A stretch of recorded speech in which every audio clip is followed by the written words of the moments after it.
नमस्कार. प्रेमाची गोष्ट या मालिकेच्या आजच्या भागामध्ये मी तुम्हा सर्वांचे अगदी मनपूर्वक स्वागत करते.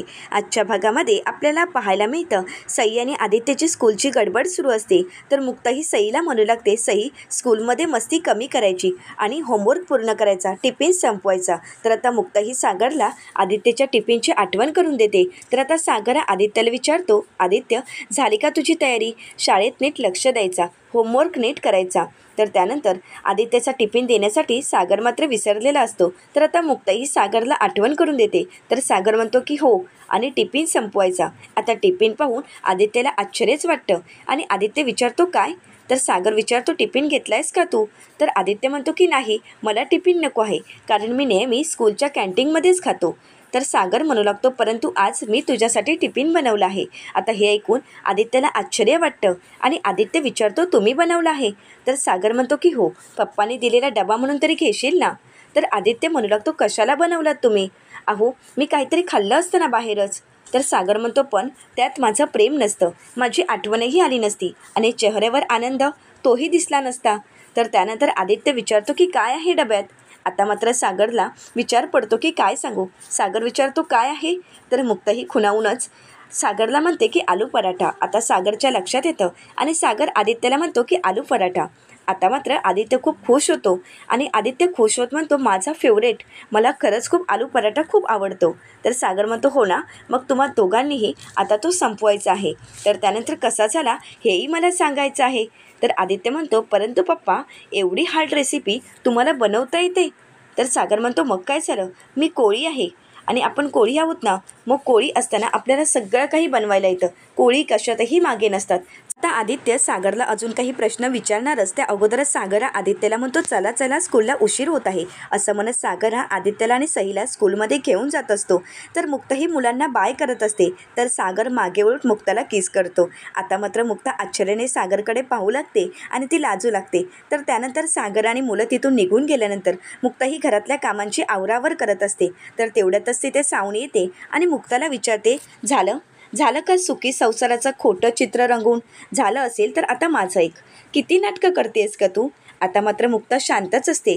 तर सावणीही मुक्ताला म्हणते, तिथे उभं राहून मी सर्व काही बघत होते.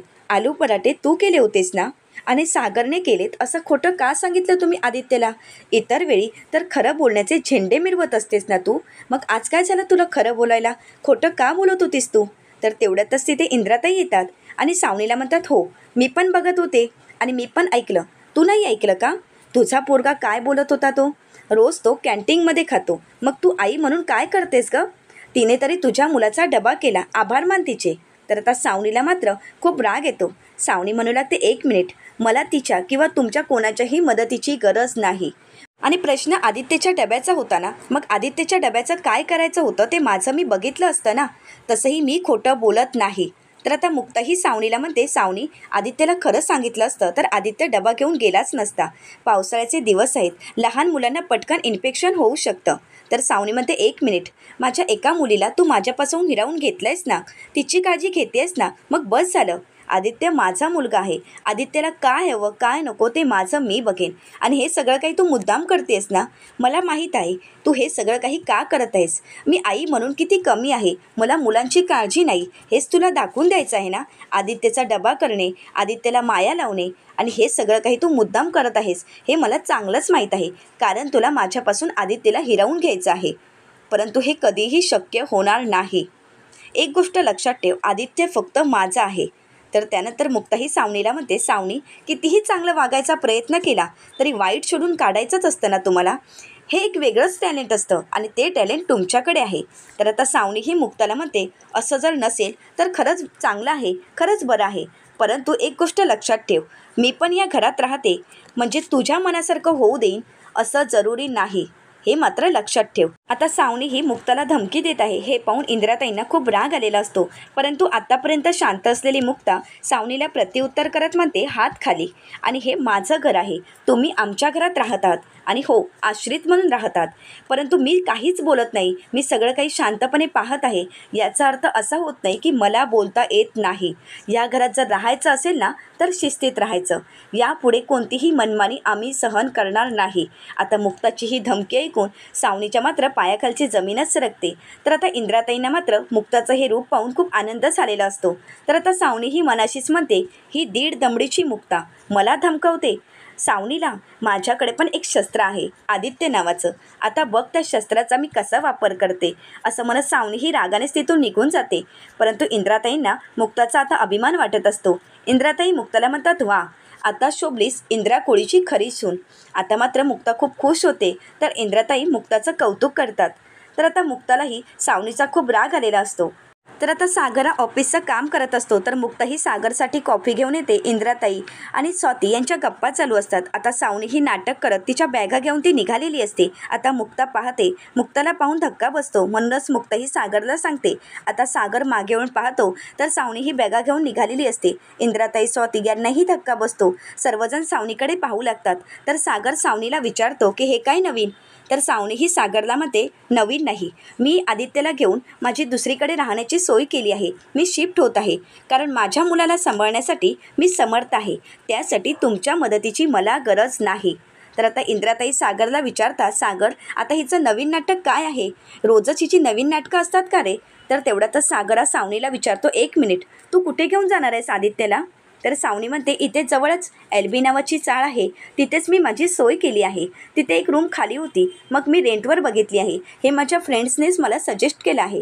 तर आता सागरला मात्र खूप राग येतो. सागरा सावनीला विचारतो, काय चाललं आहे तुझं हे? तुला एरिया कसा आहे माहीत आहे ना? आणि अशा एरियामध्ये मी माझ्या आदित्यला पाठवणार नाही. तर सावनी म्हणते, का? परंतु मी तर जाणारच आहे. तर सागर म्हणतो, तुला जायचं आहे ना, मग जा, परंतु माझा आदित्य कुठेही जाणार नाही. तू आत्ता इथून जाऊ शकतेस. तुझ्या जाण्याने मला काहीच प्रॉब्लेम नाही. तर आता सावनी म्हणू लागते, मला जाण्यासाठी काहीच प्रॉब्लेम नाही, परंतु एक गोष्ट लक्षात ठेव सागर, मी जर इथून गेले तर आदित्यही इथे राहणार नाही.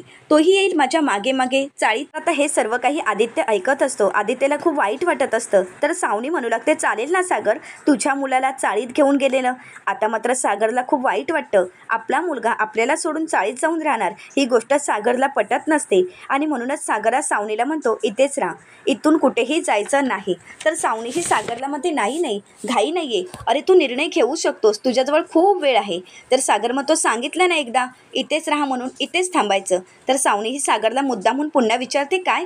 मला ऐकू नाही आलं. तर सागर म्हणतो, थांब इथे. तर आता आदित्य हे सगळं काही ऐकत असतो. परंतु तेवढ्यातच सई आदित्यला म्हणू लागते की आदित्य दादा चल ना माझ्यासोबत खेळायला.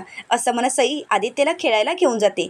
तर त्यानंतर सावनी ही सागरला म्हणते, ओके फाईन, तू म्हणत आहेस म्हणून मी थांबते, परंतु माझी एक अट आहे. तर सागर विचारतो, काय? तर सावनी म्हणू लागते, मुक्ताने माझ्याशी नीट वागायचं आणि हो, माझ्या कुठल्याही गोष्टीत इंटरफेअर करायचा नाही. आता मात्र सागरला खूप राग आलेला असतो. सागर सावनीला काही बोलणारच तर मुक्ताही सागरला शांत करते आणि त्यानंतर मुक्ताही सावनीला म्हणते, डन. परंतु एक गोष्ट तू लक्षात ठेव, जोपर्यंत तू स्वतःच्या मर्यादित राहशील आमच्या या घरात, तोपर्यंत मी काहीच करणार नाही. परंतु ज्या दिवशी या घरासाठी तू प्रॉब्लेम क्रिएट करशील त्या दिवशी मी कुठलेही मर्यादा सांभाळणार नाही. कारण मी मुक्ता सागर कोळी आहे आणि हे तू लक्षात ठेवशील, एवढं मात्र नक्की. आता मात्र सावनीला खूप राग आलेला असतो. तर आता इंद्राताई टाळ्या वाजवतात आणि म्हणतात, शाब्बास सुनबाई. आता मात्र सावनीचा जळफळाट होत असतो. मुक्ताने सावनीला चांगलाच धडा शिकवलेला असतो. तर आता सावनी आणि आदित्य रूममध्ये असतात. तर आदित्य सावनीला म्हणतो, मम्मा पाहिलंच ना, पप्पांनी आपल्याला थांबवलं, या घरात राहायची परवानगी दिली. मला तरी वाटत आहे की अजूनही पप्पांचं माझ्यावर प्रेम आहे. त्यांच्या डोळ्यात पाहिलं मी, माझ्याविषयी प्रेम त्यांच्या डोळ्यात मला नेहमीच दिसत असतं आणि म्हणूनच त्यांनी आपल्याला इथे राहायची परवानगी दिली असंच मला वाटत आहे. तर आता सावनी ही सागर आदित्यला म्हणते, आदित्य मोठ्या माणसांसारखा बोलतोयस तू, परंतु मोठ्या माणसांच्या डोळ्यातलं वाचण्या इतका मोठा नाही झालायस. तर आदित्य विचारतो, काय? तर सावनी ही आदित्यला भडकावत म्हणते, आदित्य एक गोष्ट लक्षात ठेव, सागरने आपल्याला या घरात गेस्ट म्हणून थांबवलं आहे, फॅमिली म्हणून नाही. बेबी आपण फॅमिली पार्ट नाही आहोत त्यांचे. आपल्यातून एक जरी चूक झाली ना तरी मुक्ता आपल्याला या घराबाहेर काढणार आणि आपण काहीच करू शकणार नाही. सुखी फॅमिलीचं स्वप्न नको, कारण एकदा आपण रस्त्यावर आलो आहोत तेवढं बस झालं. पुन्हा नाही फसायचं या चांगल्या माणसांच्या वागण्यामध्ये. आणि ही माणसं चांगलं वागणं दाखवतात परंतु त्यांच्या मनात काही वेगळंच होत असतं. तर आता आदित्यलाही सावनीचं म्हणणं पटत असतं. आदित्य म्हणू लागतो, सॉरी मम्मा, यापुढे माझ्या हातून असं कधीही होणार नाही आणि मी चांगलं बोलण्यामध्ये कोणाच्याही वागण्यात फसणार नाही आणि कोणालाही बोलण्याची संधीही देणार नाही. मग तर आपल्याला कोणी घराबाहेर काढणार नाही ना. तर सावनी ही आदित्यला जवळ घेते आणि मनाशीच म्हणते, आदित्य, जोपर्यंत तू नाराज आणि उदास राहशील तोपर्यंत ही माणसं तुला सिंपत्ती देतील आणि मला या घरात राहायची परवानगी आणि ही भीती अशीच तुझ्या मनात राहून देत बेटा. तर दुसरीकडे पाहायला मिळतं, सागर हा मुक्ताला म्हणतो की मला प्रश्न पडला आहे, परंतु तुम्हाला काहीच वाटत नाही का? तर मुक्ता ही सागरला विचारते की कशाबद्दल? सागर म्हणतो इनसिक्युरिटी. तुम्हाला इनसिक्युरिटी वगैरे काहीच वाटत नाही का? तर मुक्ता म्हणते बापरे, कशाबद्दल? तर सागर म्हणतो माझी एक्स वाईफ इथे राहायला आली आहे आणि तुम्हाला काहीच वाटत नाही? अहो, मी जर एक स्त्री असते ना तर राडा केला असता. तर मुक्ता ही सागरला म्हणते केलाच असता, राडा केला असता, दंगे केले असते, परंतु माझं तसं नाही आहे ना. एखाद्याचा स्वभावच तसा असतो जसा तुमचा स्वभाव आहे. तर सागर विचारतो काय? तर मुक्ता म्हणते की हो, तुमचा तसा स्वभाव आहेच, परंतु माझा नाही ना. आणि तसंही माझ्या नशिबात कडूच काढला आहे, त्याला मी तरी काय करणार? तर आता सागरा मुक्ताला म्हणतो माझ्या नशिबात लेक्चर गोखले. तर मुक्ता म्हणते मिळालं ना उत्तर. अहो, आपण एकमेकांसाठी आहोत आणि आपल्या नशिबाने आपण दोघंही एकमेकांसाठीच आहोत, कायम एकमेकांसाठी राहणार. मग एक बाई येऊ देत किंवा 100 बायका, तुम्हाला माझंच लेक्चर ऐकावं लागणार आहे आणि त्यातून तुमची सुटका नाही. आणि तुम्ही माझे आहात आणि कायम माझेच राहणार, ते कधीही तुम्ही विसरू नका. आणि हो, आपण दोघे असताना कोणीही आपल्यामध्ये येणार नाही आणि आपण दोघे असेच एकत्र राहून या घराचे खांब बनून अख्ख्या घराला सांभाळू. तर सागर म्हणतो की त्याची मला खात्री आहेच, कारण मला तुमच्याबद्दल विश्वास आहे. तुम्ही असताना माझ्या फॅमिलीवर संकट येऊच शकत नाही. कसं येईल ना मुक्ता, सागर, कोळी? तर मुक्ता ही सागरला म्हणते फक्त फॅमिली एकत्र असायला हवी. तर सागर म्हणतो आहे आपली फॅमिली एकत्र आणि आता आदित्यही आपल्यासोबत आहे आणि आदित्य आपल्यासोबत लवकरच ॲडजस्ट होईल. मुक्ता म्हणते त्याचीच तर मला भीती वाटत आहे, कारण बाबा नेहमीच म्हणतो झाड सारखं सारखं जमिनीतून काढलं तर एक वेळी अशी येते की आपण त्याला सकस माती जरी दिली तरी त्याची मुळं रुजू शकत नाहीत. तसंच आदित्यच्या बाबतीतही झालं आहे. आपण आदित्यच्या बाबतीतही तेच सहन करत आहोत. हे घर ते घर हीच आदित्यची परिस्थिती झाली आहे. आदित्यला एक दिवस हर्षच्या घरी, एकदा सावनीसोबत, एकदा हॉस्टेलवर, एकदा आपल्या घरी, त्यानंतर हॉटेल, त्यानंतर आता पुन्हा आपल्या घरी, असंच आदित्यचं चाललं आहे. आणि आता आदित्यला असंच वाटत आहे की आपण त्याच्यावर उपकार करतोय, असंच त्याला वाटत आहे. परंतु तसं नाही आहे सागर. आपण हे सगळं काही त्याच्या मुळात प्रेमापोटी करत आहोत, हे त्याला कळायला हवं. आपण त्याची फॅमिली आहोत आणि ही फॅमिली त्याच्यासोबत कायम आहेत. त्याचं हे घर त्याच्यासोबत कायम आहे, त्याची ही माणसं त्याच्यासोबत आहेत. हे घर ज्याप्रमाणे सहीचं आहे, जितका सहीचा अधिकार आहे तितका त्याचाही अधिकार आहे, याची जाणीव त्याला करून द्यायला हवी. आणि त्यासाठीच तर माझा प्रयत्न असतो. परंतु मला कधीतरी भीती वाटत असते की माझी काही चूक झाली तर. सागर, तुम्ही आहातच सांभाळून घ्यायला, परंतु रागाच्या भरात कधीकधी चिडून काहीतरी बोलून जाता. तर त्यानंतर मुक्ताही सागरकडे पाहते तर सागर हा मुक्तासकडे पाहत असतो. मुक्ताही सागरला विचारते तुम्ही असे का बघत आहात? तर सागर म्हणतो मला फक्त एकच गोष्ट कळते की तुम्ही आहात ना या घरात, मग लहान मुलं दुःखी का असतील आणि ती बिचारी राहणार नाहीत, कारण सईचीच नाही तर सगळ्या लहान मुलांची आई तुम्ही आहात. तर त्यानंतर मुक्ताई सागरले म्हणते की तुम्ही बोलताय, परंतु माझा स्वयंपाक राहिला आहे आणि कामंही राहिले आहेत. तर सागर म्हणतो तुम्ही तुमची कामं करा, मी ही कपड्यांची घडी घालेन. तर मुक्ता विचारते जमेल का तुम्हाला? तर सागर म्हणतो तुम्ही शिकवलात ना, मग जमणार मला. तर दुसरीकडे पाहायला मिळतं, स्वाती ही जुईला झोपी घालत असते. त्याचवेळी तिथे सावनी येते आणि स्वातीला म्हणते मी समजू शकते, लहान मुलाला मोठं करण्यासाठी मदतीची गरज असते, परंतु हे किती अवघड असतं ना लहान मुलांना मोठं करणं. परंतु या सगळ्याला आपणच जबाबदार असतो. मी समजू शकते की तू कोणत्या परिस्थितीतून जात आहेस, तुला काय वाटत आहे, सगळं फील करू शकते. तर आता स्वातीही सावनीला प्रतिउत्तर करत म्हणते खरंच, परंतु मला कोणतंच दुःख नाही, कारण माझे भाऊ आणि माझी वहिनी चांगले आहेत. पण तुला वाटू शकतं, कारण तू या घरासाठी परकी, तू असताना आम्हाला कधीही किंमत दिली नाहीस, परंतु मी तशी नाही. माझं लग्न झालं तर या कुटुंबाचा मी भाग आहे. आजही मला खूप जपतात, माझ्या जुईला जपतात, माझी काळजी घेतात, माझ्या जुईची काळजी घेतात. परंतु आदित्यला सांभाळणं तुला कठीण जात असेल ना, कारण तुझी पार्टी, शॉपिंग हेच कधी संपत नाही. तर त्यानंतर स्वाती ही सावनीला म्हणते सावनी, कुठली आई मुलांसाठी वेळ काढत नाही गं, परंतु तुला तर वेळ नसतोच ना. पण एक गोष्ट लक्षात ठेव, आई कसं व्हायचं हे मुक्ताकडून शिक. हा माझा सल्ला तुझ्यासाठी आहे. बाळाला मोठं करणं कठीण नाही, हे तुला मुक्ताजवळ पाहूनच कळेल आणि मग तुला कळेल की ही किती आनंदाची गोष्ट असते. त्रास नाही होणार, जे होत आहे ते चांगल्यासाठीच होत आहेत. आणि हो, मुक्ताजवळ पाहिल्यानंतर तुला स्वतःतही बदल जाणवेल. बघ जमतं का? आणि तसंही आता तू इथे नाही थांबलीस तरी चालेल, कारण कसं आहे ना, तू जर इथे थांबलीस ना तर माझ्या जुईला झोप लागत नाही आहे ना. सो प्लीज तू इथून निघून जाशील का. आता मात्र सावनीला खूप राग आलेला असतो. स्वातीने सावनीला तिची जागा दाखवून दिलेली असते. आता सावनी मनाशीच म्हणते, मुक्ता मुक्ता मुक्ता. काय झालंय नक्की या सगळ्या घरातल्यांना, फक्त मुक्ताचा जप करत असतात. काय त्या पोरीने, काय त्या बाईने जादू केली आहे ना, माझं मलाच कळत नाही. प्रत्येक वेळी सगळ्यांच्या तोंडी फक्त मुक्ता मुक्ता मुक्ताच असतं. पण मी सुद्धा काही कमी नाही. मी सावनी आहे, बघून घेईन एका एकाला आणि त्या मुक्तालाही, सोडणार नाही कोणालाच. पुढील भागामध्ये आपल्याला पाहायला मिळतं, सर्वजण जेवणासाठी बसलेले असतात आणि सर्वजण आदित्यचे खूप लाड करत असतात. आदित्यला प्रेमानेच खास भरवत असतात. स्वाती, सागर, कोमल, लकी सर्वजण आदित्यची खूप काळजी घेत असतात. आता हे पाहून सावनीचा खूप जळफळाट होत असतो. सावनी मनाशीच म्हणू लागते, आदित्य का खात आहे यांच्या हातचं. यांचे इंटेन्शन आदित्यला नीट समजावायला हवेत. तर त्यानंतर सावनी ही आदित्यला रागानेच म्हणते, आदित्य तू जर पप्पांच्या जवळ गेलास तर ती मुक्ता इनसिक्युअर होईल आणि आपल्याला घराबाहेर काढेल, चालेल का तुला. आता मात्र आदित्य घाबरून गेलेला असतो. तर आता सावनी ही मुक्ताला म्हणते, मला एकदा जॉब मिळाला की मी आणि आदित्य इथून निघून जाणार आहोत, इथे नाही राहणार आहोत.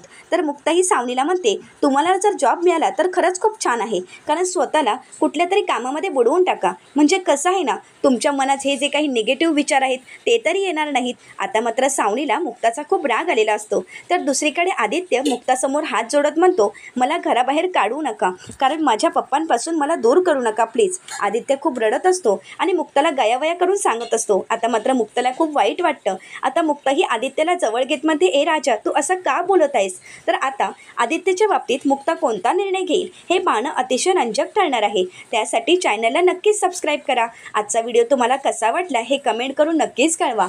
आजचा व्हिडिओ जर तुम्हाला आवडला असेल तर व्हिडिओला लाईक करायला विसरू नका आणि व्हिडिओ पाहिल्याबद्दल तुम्हा सर्वांचे अगदी मनपूर्वक धन्यवाद.